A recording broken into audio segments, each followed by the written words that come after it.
The sun had barely broken the horizon over King's Landing, and already the Red Keep buzzed like a disturbed hive. Servants ran with arms full of silks and flowers. High-born ladies fluttered about like nervous birds, and the scent of lavender water filled the halls. It was the morning of Sansa Stark's wedding, not to Tyrion Lannister, not to some northern brute, but to Sir Loras Tyrell, the Knight of Flowers. It was a match of political elegance, and Sansa, despite her bitter lessons, couldn't help but feel the flicker of a long-buried dream rise in her chest. She stood in front of her mirror in a pale gown, embroidered with golden roses and direwolves entwined, a union of House Tyrell and House Stark. Her auburn hair had been braided into a crown by deft fingers, and her eyes held something rare for a girl who had been used as a pawn for so long, a glimmer of control. Sansa knew the truth of Loras Tyrell. She wasn't a naive girl anymore.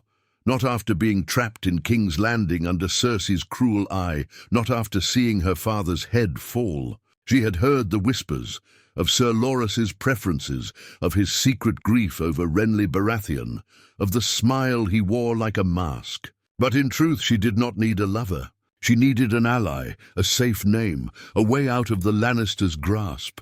Loras might not be the gallant prince of her childhood tales, but he was a far better fate than the twisted games of Queen Cersei or the cold hands of Lord Baelish. When the sept of Baelor's great bells rang out across the city, Sansa entered on her uncle Ser Kevan's arm, a formality, for her true kin were either dead or gone. The sept was ablaze with golden light filtering through stained glass, and there, at the altar, stood Loras, resplendent in green and gold, his expression carefully neutral. The Queen of Thorns, Olenna Tyrell, sat like a hawk in the front pew, her eyes scanning the guests like a commander on the eve of battle. Margaery offered Sansa a subtle nod and the barest hint of a smile. The ceremony was a blur. The words were said, the hands were bound in silks, the kiss was light, two strangers acknowledging an alliance rather than affection. But Sansa felt the shift deep in her bones. She was no longer just the girl who had lost everything. She was the wife of a Tyrell now. She had a name again, one not stained by treason or tragedy. At the wedding feast, the atmosphere was polite, almost tense. The Lannisters smiled with their teeth. Cersei clutched her wine goblet a little tighter than usual. Joffrey, though he laughed too loud and stared too long, had been caged for the day by political necessity. Even Tywin Lannister, with his face carved from stone, gave nothing away. The Tyrells, for all their brightness, kept their joy measured. This was a game board shift, not a celebration. Later, when the bedding ceremony was mercifully skipped, Olenna's doing. No doubt, Sansa found herself alone with her new husband in a luxuriously furnished chamber overlooking Blackwater Bay. Loras stood by the window, his back to her, the silence stretching between them. "You don't have to pretend with me," Sansa said quietly, unpinning her hair. "I know what this is." Loras turned, his face caught between shame and relief. "Do you?" "I know what you lost," she said. "Renly, I know why this was arranged. I won't ask for what you can't give." He studied her with something close to respect. "I'll protect you." "I swear that," she nodded. "That's all I ask." It was not love.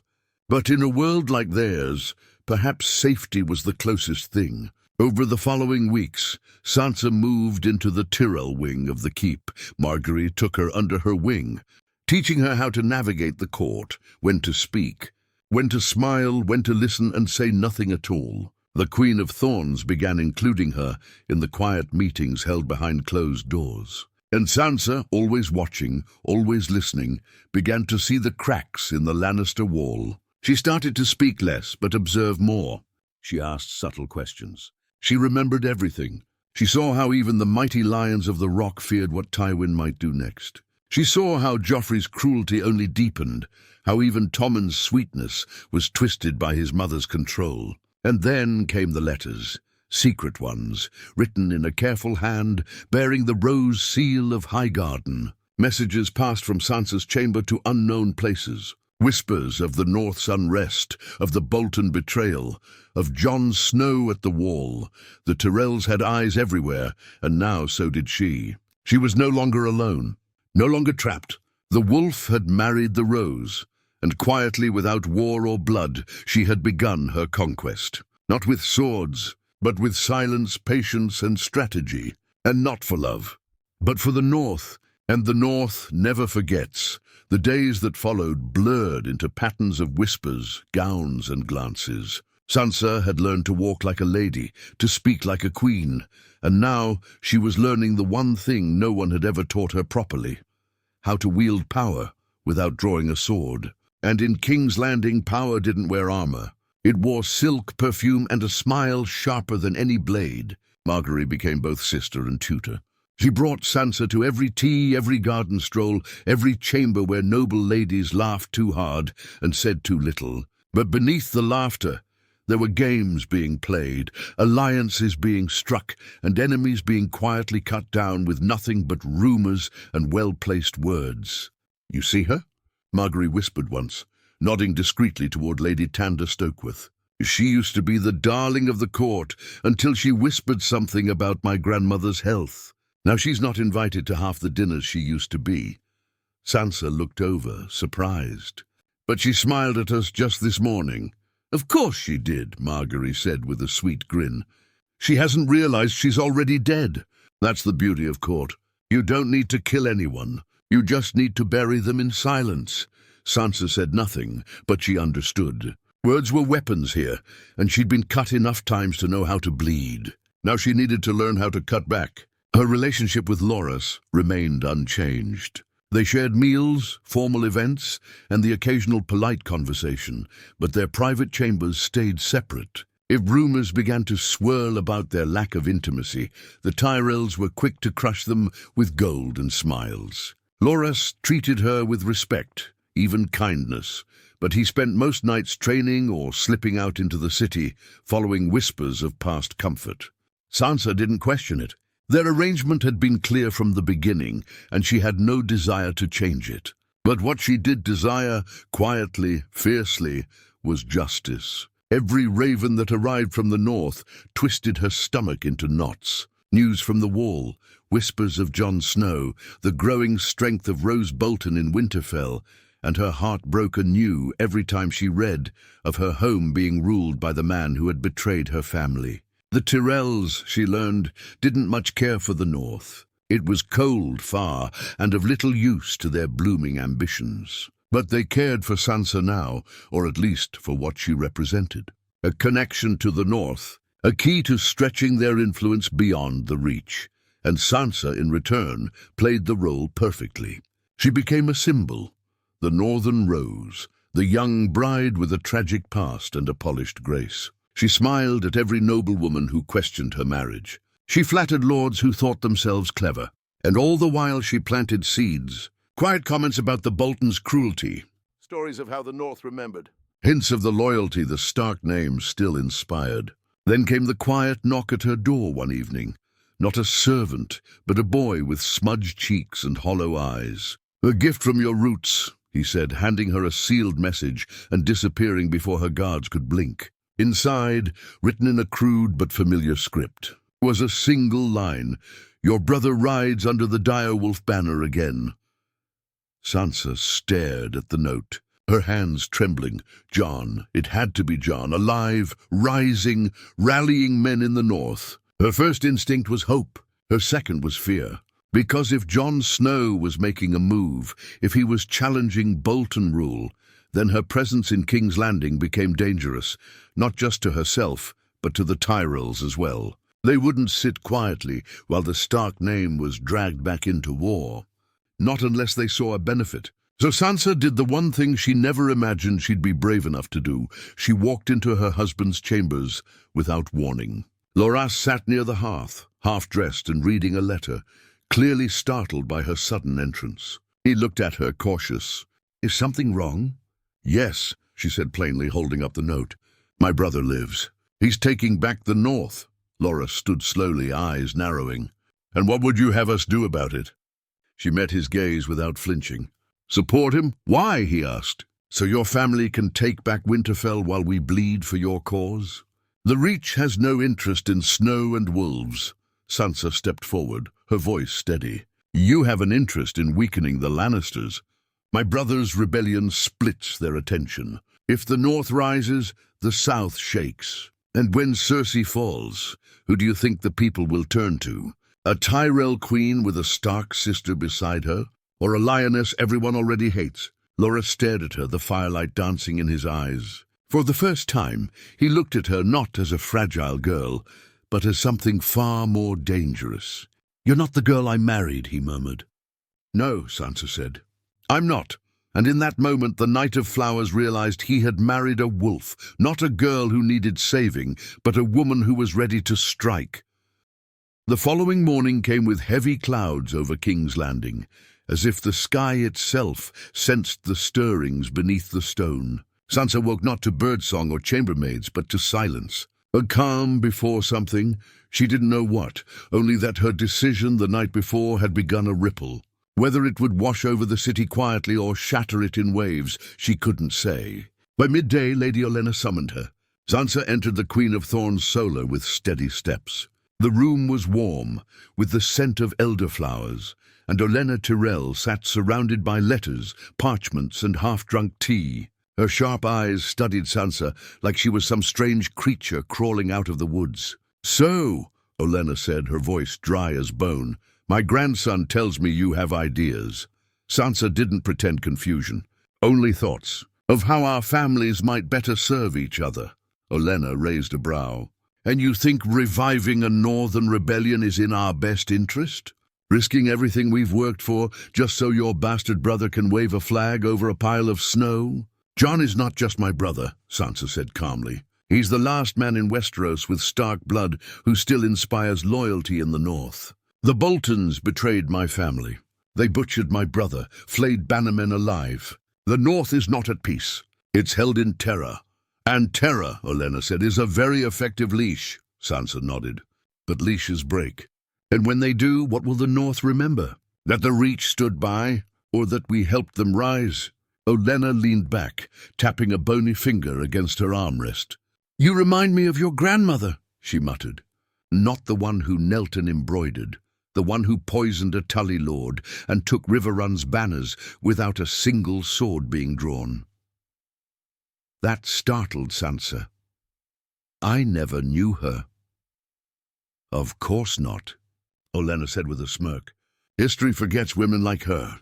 Too clever, too cold, too inconvenient. The kind who don't ask for power. They take it when no one's looking.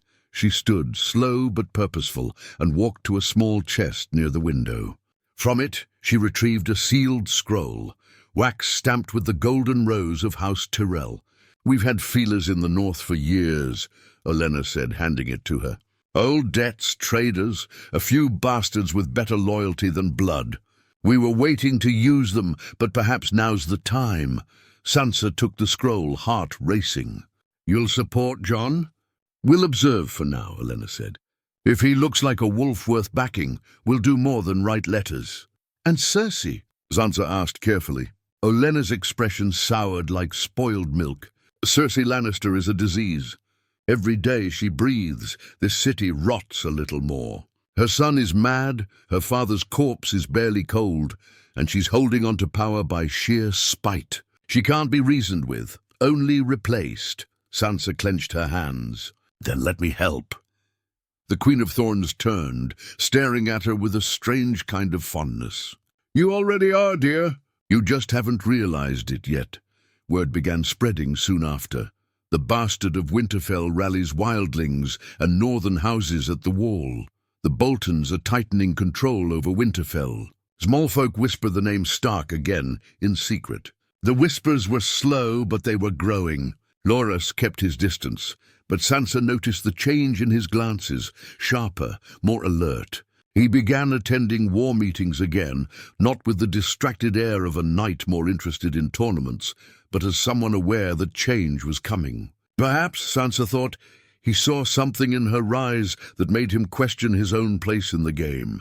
And then, one evening, as the sun dipped into the sea and King's Landing lit its thousands of candles, Sansa received a second note, this time smuggled through her maid, sewn into the hem of her evening gown. The Bolton banners burned at last hearth. The Umbers kneeled to the wolf. Sansa's breath caught. It was happening. Jon was winning. She stepped out onto the balcony, the cool wind brushing her face. Below, the city shimmered unaware. The bells tolled softly in the distance, a sound she once associated with tragedy. Now it felt like a warning. Behind her, the door opened, a soft footfall. "You're smiling," said Margaery's voice. "That's rare." Sansa turned. "It's nothing." Margaery tilted her head. "Is it, or is it news from home?" Sansa hesitated, but there was something in Margaery's expression, not threat but curiosity, perhaps even admiration. "The North remembers," Sansa said quietly, "and soon it might return." Margaery stepped beside her, both of them staring out into the night. "Good," she said, "because this place, this kingdom, it needs more wolves." Sansa looked at her then, truly looked, and saw not just the clever girl who played queen, but a survivor, like herself. In the court of lions and snakes, perhaps a rose and a wolf could bloom after all. The morning after the news of Last Hearth's liberation, the city felt different, not in its streets or the stench of fish markets, but in its air. Sansa felt it first in the way people looked at her. A servant held her gaze a second too long, a knight offered a deeper bow, even the gold cloaks near the castle gate stood a little straighter as she passed. The Stark name was no longer a whisper in the shadows, it was creeping back into the sun, and that made her dangerous again. At court the change was subtle but sharp. Queen Cersei had returned to her habitual wine and venom, her smiles thinner, her patience fraying.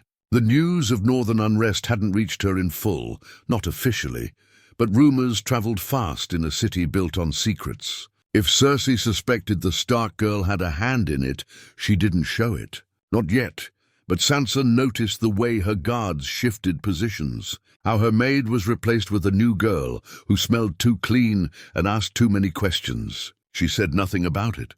She let them watch, let them think they were ahead.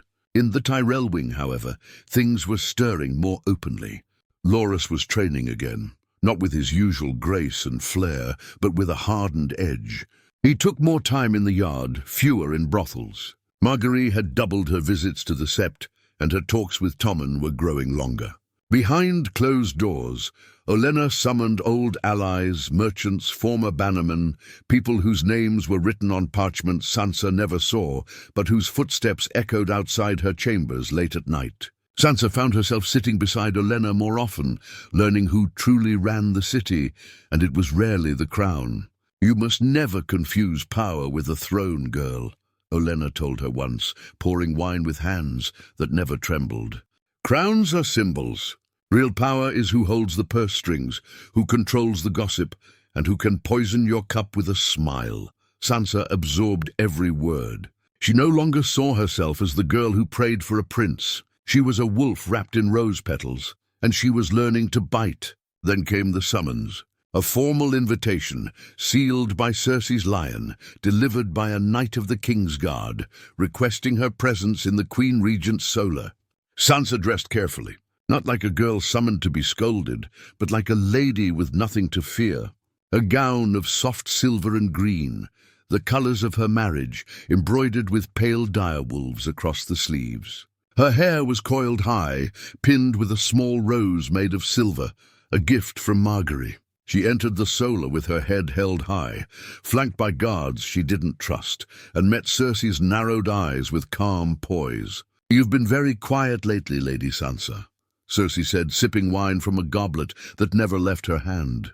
"And when you're quiet, I start to wonder what you're hiding," Sansa curtsied. "I only speak when I have something worth saying, Your Grace." Cersei chuckled darkly. "That sounds like something your mother would have said. And we both know how well she fared in court." Sansa didn't flinch. "She died with honor. That's more than can be said for some." Cersei's smile vanished for half a heartbeat before returning. "Honor's a poor shield when your head is on the block, my dear." There it was, the warning. Cloaked in civility, wrapped in a smile. But Sansa didn't shrink. She'd survived too much to cower now. "I'll keep that in mind," she said softly. Cersei set her goblet down and leaned forward. "Let's not play games. I know your brother is gathering swords. I know the North stirs. And I know you've been whispering with your new family." Sansa's heart thundered, but she kept her voice steady.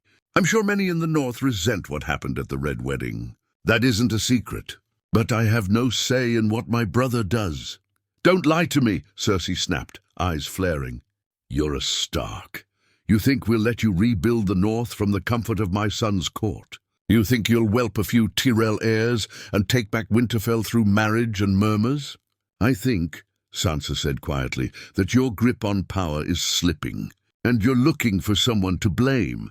Silence. The air thickened. Even the guards didn't move. Then slowly, Cersei smiled. "You've grown teeth, little bird. Be careful where you bear them." "I always am." Sansa turned, gave a proper curtsy, and walked out of the solar like a queen, not a girl being dismissed. She knew what Cersei's visit meant. Time was running out. Soon, there would be no more hiding behind dresses and dinner conversations. The North was rising, and when it came crashing down upon the South, Sansa would not be caught in the rubble. She would be leading the charge. The shadows of King's Landing lengthened earlier than usual, as if the city itself anticipated a storm. Though the skies stayed dry, the mood in the Red Keep grew colder with each passing day. Tensions simmered beneath the golden walls, and Sansa could feel the shift in every hallway she walked, a guard's grip a little tighter on his sword, a servant's bow a little lower, a whisper cut off just as she approached. It was the kind of silence that came before screams. Cersei hadn't summoned her again, but Sansa knew the Queen Regent was watching. Every step, every word, every look. She could feel it like heat on the back of her neck. Olenna's advice echoed in her head constantly now. "They always think you're weaker than you are, until you show them the knife." She just hadn't shown it yet, not outwardly anyway. But her knife came in a different form, information. Through careful nods, coded glances, and short notes hidden in bouquets or teacups, Sansa had become a conduit for news flowing from the North. The Tyrells had spies, but they didn't know the names the way she did. She recognized house sigils, family grudges, and the old loyalties still buried in the frost. What the Tyrells couldn't read, she interpreted. And what she didn't know, she learned to find out. Now Jon had taken back more than Last Hearth. 2 ravens had arrived, one intercepted by Loras, the other secretly redirected to her chamber by her maid, Talia, whose hands trembled each time she passed a note. The first letter confirmed that the Mormonts had declared for Jon, House Mormont, small but fierce, and loyal to the bone. The second note, unsigned but clearly northern, was short and powerful. "Winterfell is next. The North is watching you. The wolf must not forget." Sansa read it 3 times. Winterfell, her home. The last time she saw it, she was a girl. The snow, the stone walls, the godswood, the warmth of her mother's arms, her father's steady voice, Bran's laughter from the rooftops. And now Ramsay Bolton slept in her family's bed, wore her father's armor, ruled her people with flayed skins and broken bones. No more. She stood before her window, watching the Blackwater Bay flicker under the orange sky. Ships passed lazily in the distance, flags fluttering, banners she no longer feared. Behind her the door creaked open. She turned to see Margaery dressed simply, her eyes unusually serious. "I know you got a raven," she said softly. "I saw the ink on your fingers." Sansa didn't bother denying it. "They're close." "Jon's close." Margaery stepped beside her. "And what will you do when he wins?" Sansa blinked. "What do you mean?" "I mean, when he takes Winterfell, and you're still here, married to Loras, living among roses, what happens then? Will you stay, or will you go back to the snow?" It was the first time Margaery had spoken openly of it, the tension between what Sansa had built here and what was still waiting for her in the North. And though her tone was gentle, her question was not. Sansa stared out again. "I don't know." Margaery was quiet for a moment. "You could rule the North." Sansa looked at her, surprised. "Don't look so shocked," Margaery said, folding her hands. "We're not blind. Jon may be winning, but he's a Snow. A Stark in blood, yes, but not in name. You have the name, you have the claim, and now you have the Tyrells. Sansa's mouth was dry. You would support me. Over him. We would support the right ruler, Margaery replied. Someone with both strength and legacy. Someone who knows when to show a blade and when to offer a hand. And someone who owes us something. There it was. Politics laid bare. She wasn't just Sansa anymore. She was a piece on the board again, but this time one with value. You want the North, Sansa said, more as a realization than an accusation. No, Margaery said. We want a North that doesn't threaten us. That doesn't rise behind another Robb Stark and march south with fire in its belly. You can temper it, you can rule it. Sansa turned back to the window. Could she? Could she truly leave King's Landing behind and reclaim her home? Would Jon step aside for her? Or would they find themselves on opposite ends of a hall, two wolves who'd taken different roads back to the den? And what of Loras? What of the life she had quietly built here, the alliances forged, the web of power slowly tightening around the Lannisters? But then she thought of Winterfell, of the Godswood, of the North kneeling once more to the Stark banner, her banner. She didn't answer Margaery, not yet. But later that night, she took out parchment, dipped her quill in ink, and began to write her first letter directly to Jon. If you take Winterfell, I'll come home, she paused, then added, but only if you remember, a wolf never bows to a flayed man. She signed it simply, Sansa Stark, Lady of Winterfell, then sealed it with a golden rose pressed into wax. Let them all see the truth now.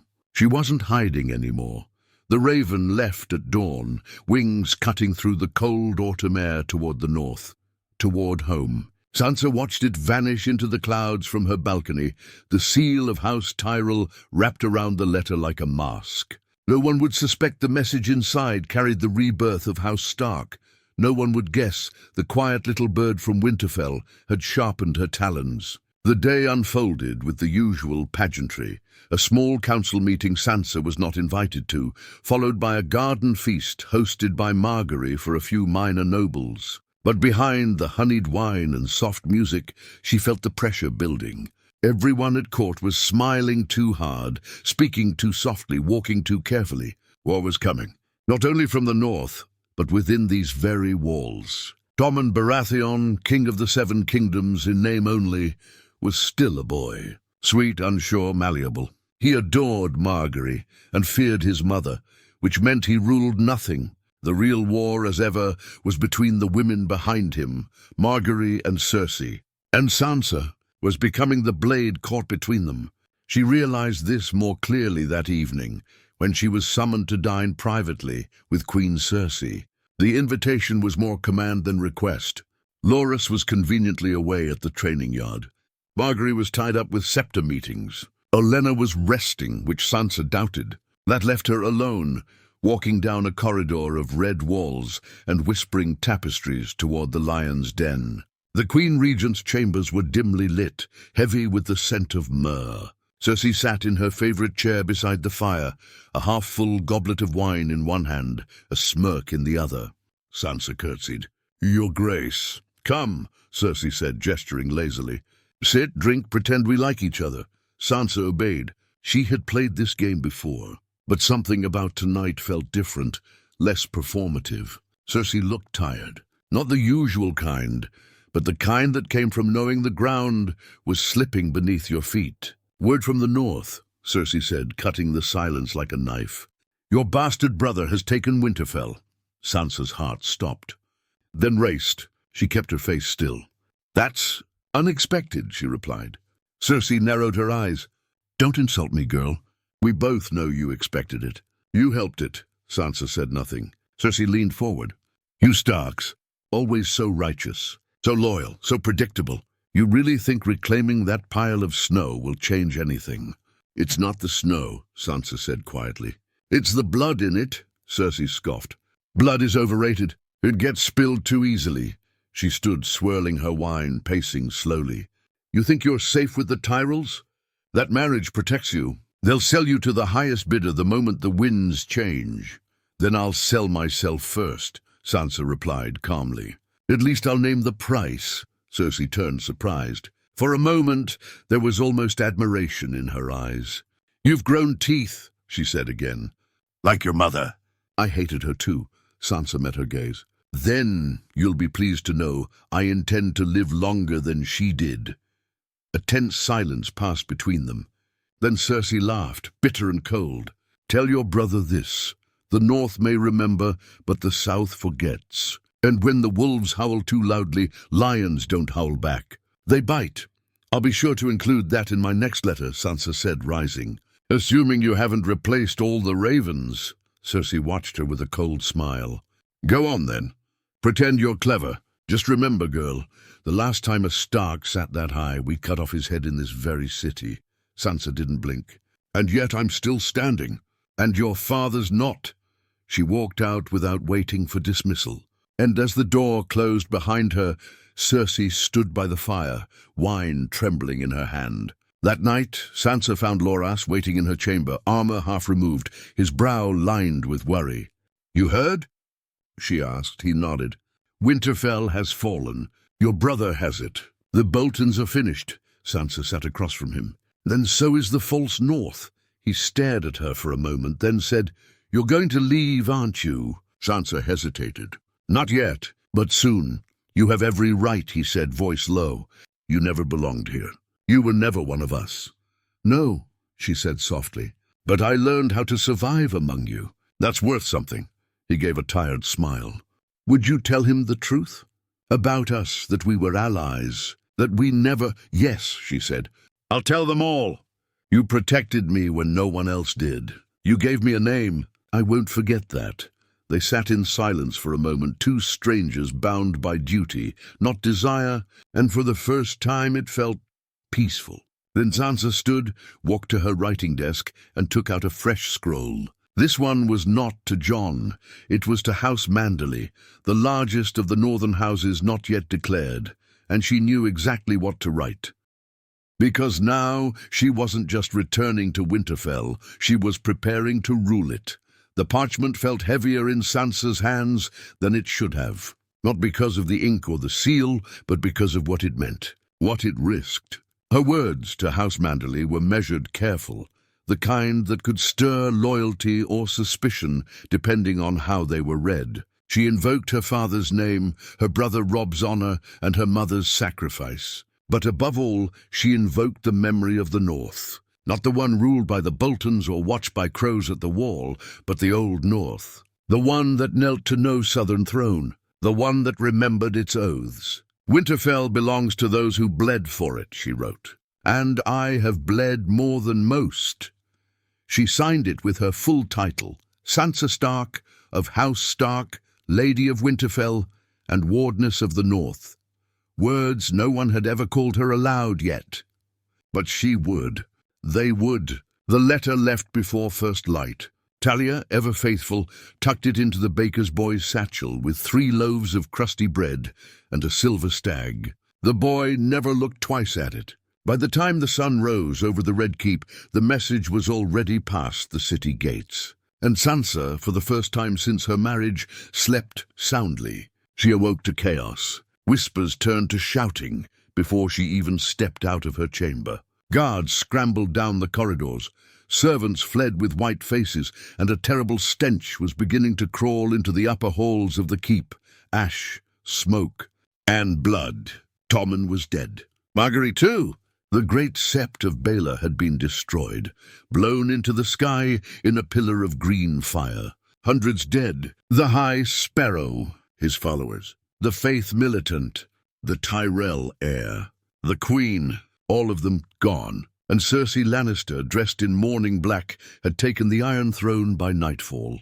Sansa stood in her solar, the letter from Olenna Tyrell clutched in her hand. It was short, brutal, heartbroken. "They killed my granddaughter. They burned her alive and called it justice.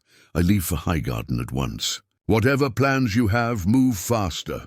It was signed with no title, no grace, just Olenna. Sansa's hands shook, not with fear but fury. She had known Cersei was dangerous, vengeful, capable of cruelty beyond reason. But she had not expected this. Not Margaery. Not the queen who smiled through secrets and fought so hard to survive. Gone. Just like that. All the power she'd built with Margaery. Gone.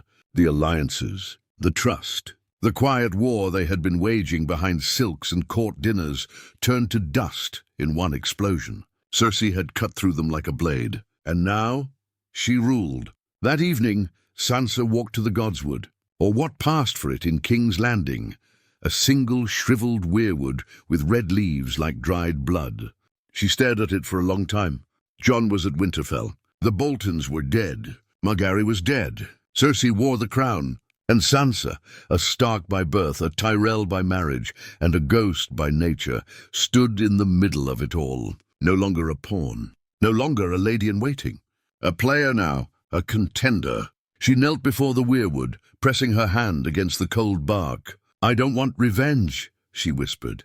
"I want what's mine." She didn't cry. Not for Margaery, not for Tommen, not even for the girl she had once been, the one who dreamed of princes and sang songs to herself in the Winterfell library. That girl was long dead, and her ghost now moved among lions. A week later, news came from the north. Jon Snow had been declared king. The banners had rallied. The Vale had marched. House Stark ruled again, and yet Sansa felt no relief. Because the raven from Jon didn't say, "Come home." It said, "I've done what had to be done. You'll always have a place here. A place, but not power." Jon had no idea who she had become, what she had risked, what she had done in the shadows while he fought in the snow. And if he did, maybe he wouldn't have crowned himself so quickly. The worst part, Sansa didn't even feel betrayed, just cold. That night, she stood at the map room in the Tyrell wing, the chamber Margaery once used to sketch trade routes and wedding seating charts. Now it held only dust, candles, and silence. Loras entered without knocking. "She's really gone," he said. Sansa nodded. "We're next, you know," he said. "Cersei will come for the rest of us, one by one." "No," Sansa said without turning. "Not one by one." He stepped closer. "You have something in mind." "I have many things in mind," she replied. She placed a small token on the map, the carved sigil of House Stark. It sat just above Winterfell. Then she picked up another, a lion, and placed it over King's Landing. Between them, silence, for now. But not for long. King's Landing was quieter than it had ever been, not with peace, but fear. After the destruction of the Great Sept, the city didn't breathe, it flinched. People walked faster, spoke less. Bells didn't ring anymore. The smell of burning still clung to the stones, weeks later. The lion sat on the Iron Throne now, dressed in mourning black and crowned with fire. And beneath her the game shifted. Sansa Stark watched it all unfold from within the Tyrell chambers, which had grown colder since Margaery's death. The roses wilted. The birds in the cages were silent. Servants walked with eyes lowered. Even Loras moved like a man half alive, broken not just by grief, but by the knowledge that his family's legacy had been reduced to rubble. She didn't have the luxury of grieving. She was still playing, still watching, still waiting, because the moment was close now. The North was hers by blood, if not yet by title. Jon might wear the crown, but Sansa had bled for it, had plotted and survived for it. While he swung swords in snow and spilled blood on open fields, she had waged a war of whispers in the belly of the beast. She had seen too much now, done too much, to be satisfied with a quiet return. No, the North wasn't just her home. It was her right, and to reclaim it fully, she needed one last move. One final shift in the board. She made her way to Loras's chambers the night before her planned departure. He was packing slowly, not clothes but armor, bits of it. Polished greaves, dented chestplate, the white cloak he had once worn with pride. "You won't get through the city like that," she said from the doorway. Loras looked up, startled. "I thought you'd left already." "Not yet," he smiled weakly. "I'm not planning a fight, just taking what's left of me home." Sansa stepped in. "You could come with me to Winterfell," he chuckled bitterly. "What would I be in the snow? A southern knight with a broken name and nothing to fight for? You'd be safe. You'd be free." "No one is free, Sansa." She studied him for a moment, then pulled a folded letter from her sleeve. I wrote to John, told him I'm coming home. Told him I intend to take my place beside him, not behind. Loras raised an eyebrow. And he accepted that? Sansa hesitated. He didn't say no. Loras leaned back against the wall. You think he'll hand you power? After being crowned king by every northern house? He doesn't have to, she said, because the North knows my name, knows what my family did, what I lost. John may have their swords, but I have their memory. And Northerners remember? Loras looked at her then, truly looked, not as the girl he married in ceremony, but the woman she had become. And he nodded slowly. If you win, if you rule, he said, remember that you don't have to become like her. Sansa didn't ask who he meant. She already knew. I won't be like Cersei, she said softly. But I won't be like my mother either. Kindness got her killed. He offered her a sad smile. Then what will you be? She gave the only answer that felt true. A Stark. By dawn, Sansa was gone. Not with fanfare, not with banners. Just a simple cloak, a covered carriage, and 3 guards sworn to House Tyrell who had been paid enough to forget her face by the time they passed the Riverlands. As they rode north, she felt the warmth of the south bleed away, replaced by the bite of wind, the smell of pine, and the distant howls of wolves. It wasn't fear she felt. It was clarity. She passed the ruins of Moat Cailin, the burned remnants of House Umber's banners, and finally the snow-covered lands of the north stretched before her like a long-forgotten promise. And on the horizon, Winterfell, her home, reclaimed, rebuilt, but different. Jon's men stood at the gates, surprised but not hostile. When they recognized her, they bowed, not just because she was Lady Sansa, but because she was Stark. Jon met her in the great hall. He looked older, tired. The war had aged him, but his eyes were still the same, kind, guarded, always searching for the truth in others. Sansa, he said, stepping forward. She didn't embrace him, not yet. I came back, she said. I told you I would. He nodded. Winterfell is yours too. Always has been. Then you know why I'm here. Jon studied her, something unreadable in his gaze. I do, he said. And? There was a long pause. Then we rule it together. Sansa blinked. What? I'm not her father. I don't want a crown. I never did. But I wore it because they needed someone. If they'll follow you, Sansa, then let them. Her throat tightened. You'd give it up? I'd give anything to keep our people safe. If that means stepping aside, so be it. Silence passed between them like snow drifting through open air. Then slowly, Sansa stepped forward and took his hand. We do it together, she said. A Stark in the north, a pack, not just one wolf. And in the heart of Winterfell, beneath banners that had once fallen and now flew proud again, the North had found not just a ruler, but a queen who had survived fire, lies and lions, not by chance but by choice.